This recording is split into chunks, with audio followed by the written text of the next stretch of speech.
दूसरे भी शहर में कई मामलात है, कई लीडरान ने बदउनवानी की हदें पार कर दी है। उस ताल्लुक से भी हम कुछ बात करने के लिए कुछ एजेंसी में गए थे, कुछ बातचीत हमारी हुई, लेकिन ऐसा है कि वक्त से पहले उन सब बात को हम बता नहीं सकते। कुर्सी पे बैठने वालों को जमीन की अहमियत याद रहे, सच दिखाते हैं हम। सच का सामना में आपका एक बार फिर स्वागत है। अभी दिल्ली गए थे, सुप्रीम कोर्ट गए थे, ऐसा पता चला है। क्या मामला था और किस मामले? ऐसा है कि कई मामलात थे।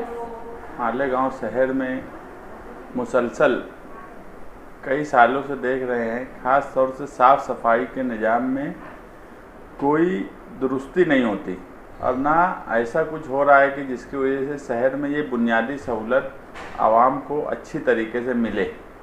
इसके ताल्लुक से हम मुसलसल कारपोरेशन के ख़िलाफ़ जमहूरी ढंग से कामकाज किए, मगर जैसा रिज़ल्ट उसका आना चाहिए था वैसा रिज़ल्ट आया नहीं और हमारे अलावा कोई उस मामले में बोलता नहीं। धीरे धीरे ऐसा होता चला गया कि आज की पोजीशन लगभग सालाना 50 करोड़ रुपया कारपोरेशन खर्च करती है साफ़ सफाई के निज़ाम पर।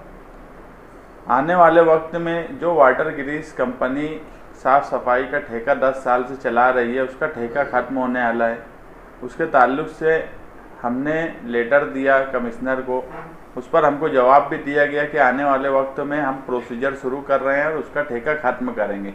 मगर इन सारी बातचीत के बाद भी जो एक पहलू हमारे सामने रहा कि यही ठेकेदार दूसरी एजेंसी से बातचीत करके फिर वापस यही लोग आएंगे, तो ऐसी कोई टर्म कंडीशन, ऐसा कोई कामकाज पहले से कर लिया जाए कि शहर में 50 करोड़ खर्च करने के बाद उसमें तवज्जो हो और साफ़ सफाई का निज़ाम दुरुस्त हो।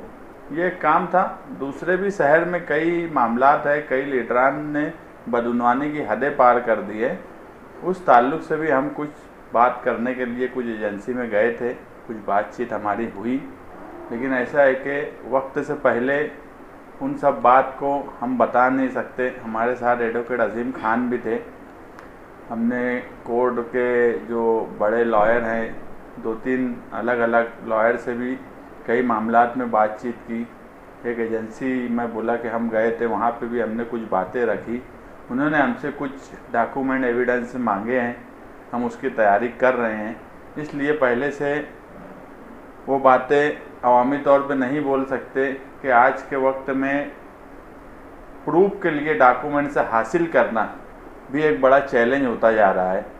इसलिए हम चाहते हैं कि सारे एविडेंस हम जमा करके जो एजेंसी ने हमसे जो चीज़ें मांगी हैं हम उनको प्रोवाइड कर दें। उसके बाद हम अवामी तौर पे उन सब बातों का खुलासा करेंगे। सफाई के मामले में कुछ केस वगैरह आपने वहाँ पे दाखिल?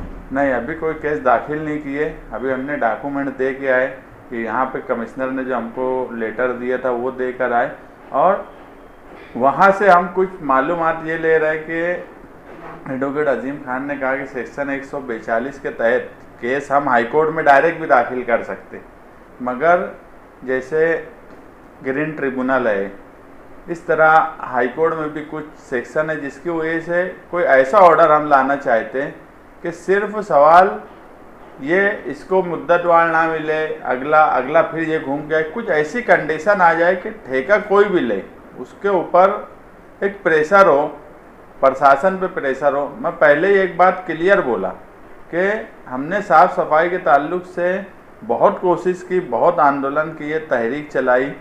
हमने कुछ जगह पर नई गाड़ी आना चाहिए, ये वो हमको कामयाबी मिली, मगर जिस तरह से कामयाबी मिलना चाहिए था, जिस तरह से लड़ाई हम लड़ रहे थे, जिस तरह से सुधार होना चाहिए था, वो सुधार हमको नहीं मिला। तो क्या बदउनवानी लीडरान के ऊपर अब कार्रवाई होगी? नहीं, ऐसा है कि देखो, कोई कितना भी हम अगर कोई एजेंसी के पास गए हैं तो कोई ना कोई वजह होंगी, कोई ना कोई बात होंगी। हमने बातें सब वहाँ रख दी, उन्होंने कुछ एविडेंस मांगे हैं, मैं बोला अब वो एविडेंस देने के बाद वो एविडेंस उनके लिए कितने कारआमद होंगे या हमारे देने के बाद वो उसको किस एंगल से देखते हैं, लेकिन इतनी बात तो है कि कार्रवाई कुछ ना कुछ होंगी। मैं एक बात जो बोला कि हम प्रूफ जमा करने के लिए हमको कुछ पेपर से ख़ास तौर से मांगे गए हैं, हम इसलिए अवामी तौर पे आज वो सब बातें नहीं बता सकते। लीडरान की बात आपने कही तो कुछ शहर जैसे बड़े लीडरान हैं, चुनिंदा लोग हैं या बहुत से लोग हो सकते हैं? छोटे तो हम ही हैं, बाकी तो सब बड़े ही हैं।